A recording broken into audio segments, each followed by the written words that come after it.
And உங்கள்கிட்ட ஒன்று கேட்கணும்னு நினைக்கிறேன். செங்கோட்டையனை நீக்கியது தொடர்பான விளக்கத்தை பழனிசாமியே பத்திரிகையாளர்களை சந்தித்து அளித்திருக்க வேண்டுமா? அளித்திருக்கக்கூடாது சார். ஏன்? மற்ற நிர்வாகிகளை வச்சு பேச விட்டுருக்கலாம்.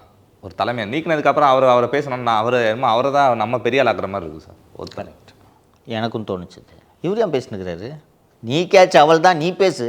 இன்னொன்று, இந்த செங்கோட்டையன் ஏன் நீக்கப்பட்டார் என்பது உள்ளங்கை நெல்லிக்கனி. இதில் விளக்கமளிக்க என்ன இருக்கிறது? சொல்கிறாரு கொடநாடு வழக்கில் A1 குற்றவாளி பழனிசாமி தான் சொல்கிறாரு. அது இவ்வளோ நாள் உங்களுக்கு தெரியாதுன்றதெல்லாம் நான் கேட்க விரும்பலை. அது தெரியும் எல்லாருக்கும். It's an obvious question. உண்மையிலே அவர் A1 குற்றவாளியாக இருந்து ஆதாரங்கள் இருந்தால் திமுக கவர்மெண்ட் சும்மாவாக இருந்திருக்கும்? கொலகேசியா விட்டுருப்பாங்க? அந்த வழக்கை உயிர்ப்பித்தது திமுக அரசு தானே. இவங்க சார்ஜ் ஷீட் போட்டாங்க. அந்த மனோஜ் சயான் அவர்கள் மீதெல்லாம் குற்றப்பத்திரிகை கடந்த ஆட்சியிலேயே தாக்கல் செய்யப்பட்டு விட்டது.